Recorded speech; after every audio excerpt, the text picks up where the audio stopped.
Hello and thanks for joining us at interest.co.nz. I'm Janae Tibshirani and today my guest is Commerce and Consumer Affairs Minister Kris Faafoi. Welcome, Minister. Okay.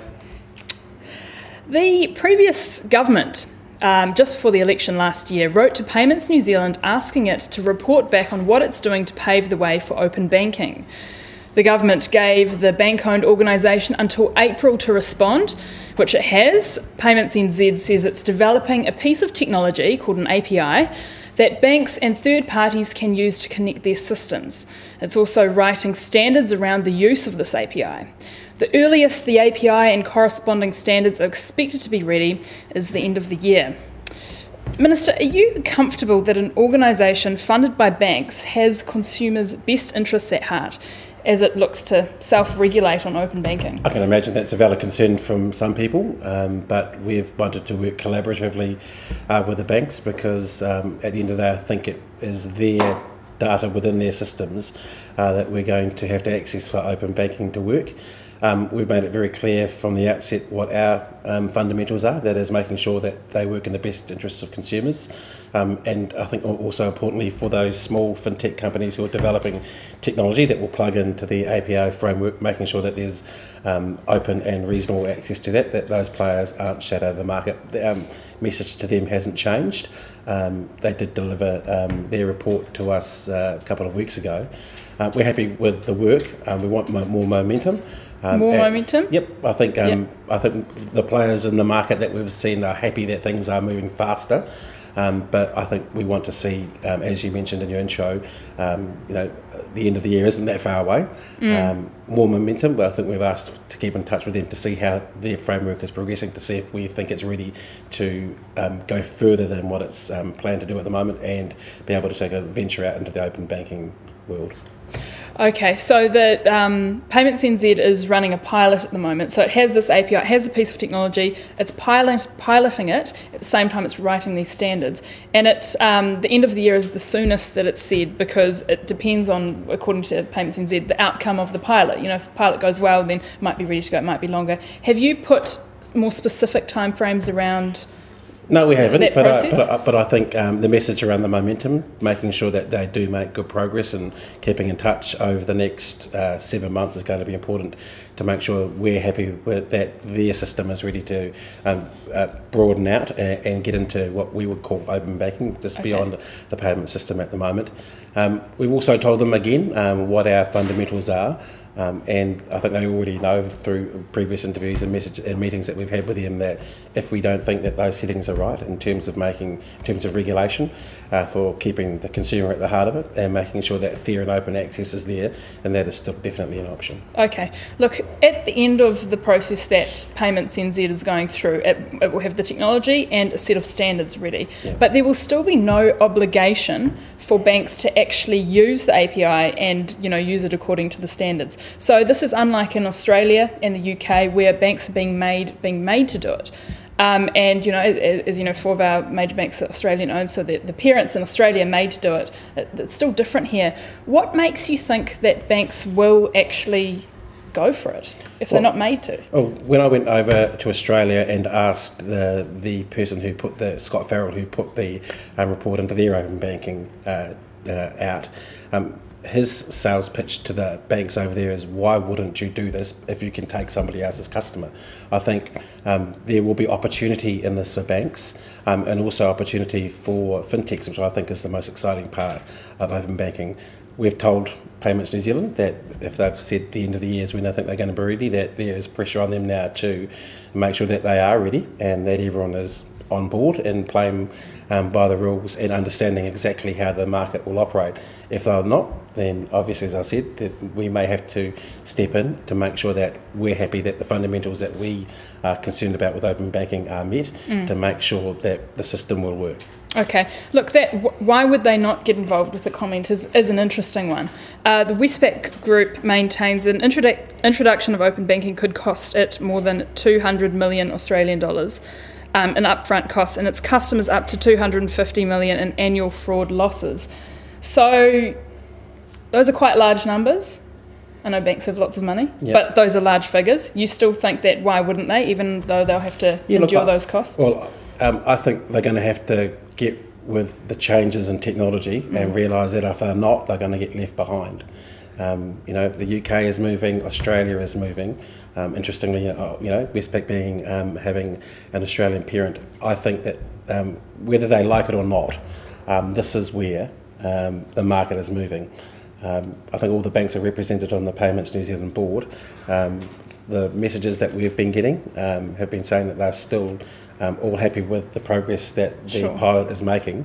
So, I think it would be less than ideal for a bank if they decided that they were out when the rest of the industry was moving this direction. Okay. Last time you came in for an interview, you said you were watching what the Australian regulator was doing on this. A couple months down the track, what learnings do you think we can take from the process there? At the heart of the Australian report was that it had to be consumer focused. There was also that it had to be fair and reasonable access for any other players that wanted to get into the payments market. Those principles align with what we think as well.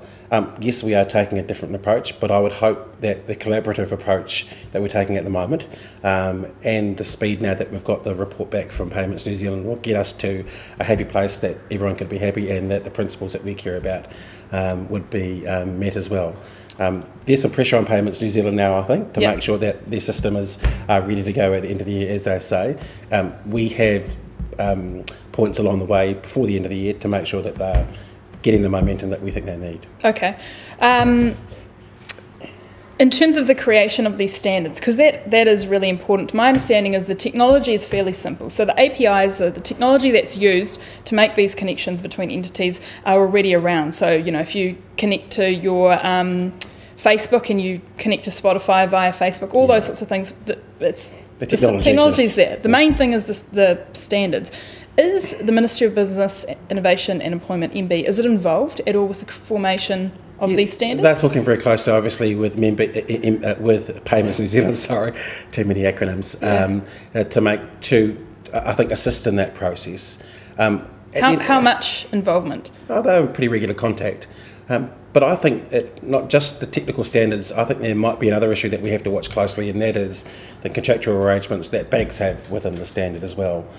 Because I think if we don't have a uniform understanding that banks are engaging all on even terms, I think that might make it difficult for fintechs who want to get onto the platform to do that confidently. So that's, as well as the technical aspects, I think there's contractual aspects that the banks are going to have to, I think, come to some form of agreement on that we're having to watch very closely as well. Sorry, what do you mean? What do you mean by that?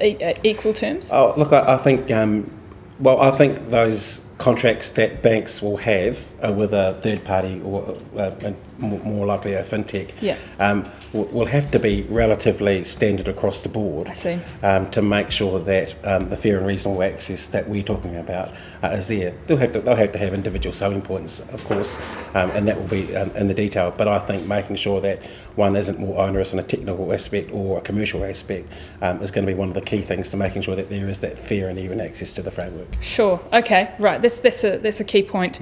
Minister, the other thing that the previous government asked Payments New Zealand to report back on was enhancing transparency around the fees that merchants pay to process card transactions.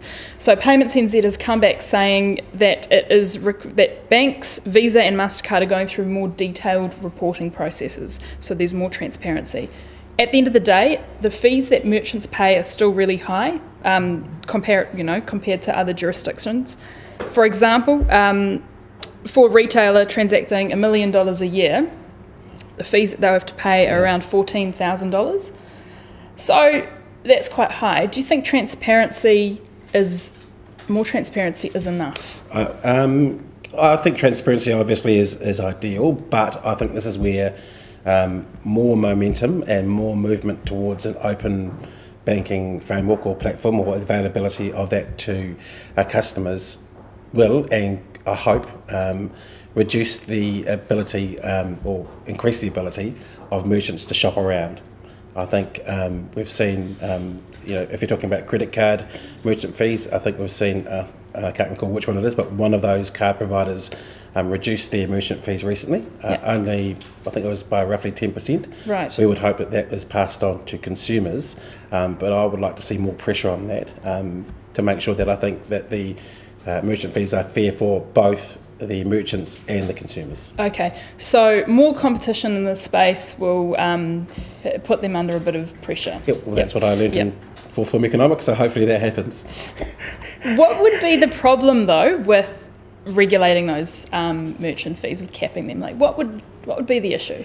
Well, I think at this stage it would be a bit more sudden. I would hope that the competition that comes from a different kind of market, and again back to open banking, would do that anyway, and will give merchants more options. I think the problem at the moment is that either through banks or through the credit companies, there have been traditional options that have pretty much dictated the price that merchants pay. That may change with open banking, and hopefully as a result you'll see more competition and lower prices. All right, okay. Another thing, that timeline. So you must be quite confident then that these alternate payment options, largely through open banking, are ready to come online fairly quickly to provide that competition. Because I mean, Visa and MasterCard, to really take on those major companies, and also the customer behaviour. Like it's quite easy to go use my PayWave card. It's something I'm used to. So to change the customer behaviour as well as have the alternatives sort of ready to upscale, that might take a while. Upscaling might take some time. Yeah. But I'm pretty confident of what I've seen through discussions with fintech companies, and what I've seen through the likes of the KiwiBank Fintech Accelerator, that those options are definitely out there. I think it's about getting them out to market, getting them on the framework, and then seeing on their own merits whether or not they fly or not. I think that's one of the exciting opportunities around open banking, getting them on the framework, which has been difficult now because it's only been one payment method, and making sure that they fly.